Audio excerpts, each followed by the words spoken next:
told me last night to show up and be me. So Yeah, I today, want you to be today all of you. some of y'all about to fuck around and find out that it gets real up here.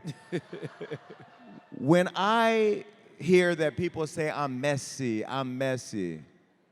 why you ain't getting your kids in college? That's messy. Why your husband out cheating with your cousin? That's messy. Why your husband out calling me? That's messy. So when I think of why your husband let me fly him out, that's messy. So when you talk about messy, you're missing the message. Where them fans at? I just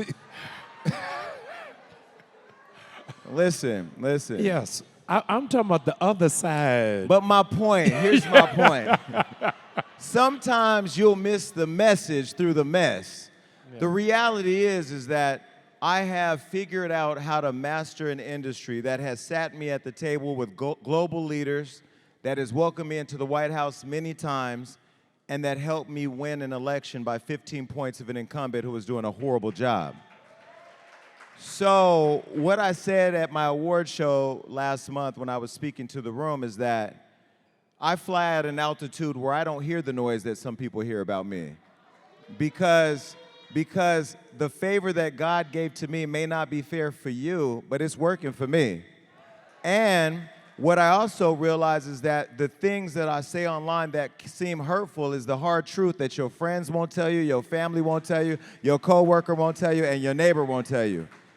But I will admit that sometimes my delivery has been so hard that even I look back now and I go, okay, you ain't have to say that, or damn, you didn't have to do that. And we were talking about it last night, and since I see a lot of black women in the room, I do want to acknowledge the moment that I highlighted last night that I've said before, is that, you know, when I said what I said about Jennifer Hudson on The Breakfast Club, criticizing her talk show, it was hurtful, and although it wasn't intended to be hurtful, it was that hard truth that didn't need to be spoken at that moment, because I had forgotten how much I loved her and how much she had endured as a woman who had her family slaughtered, and she is a prime example of excellence in our culture. And what I did was a prime example of how black women get hit with a stray when they don't deserve to be.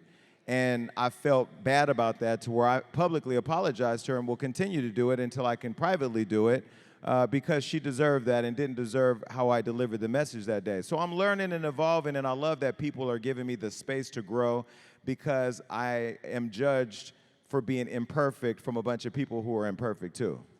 Wow, that's powerful.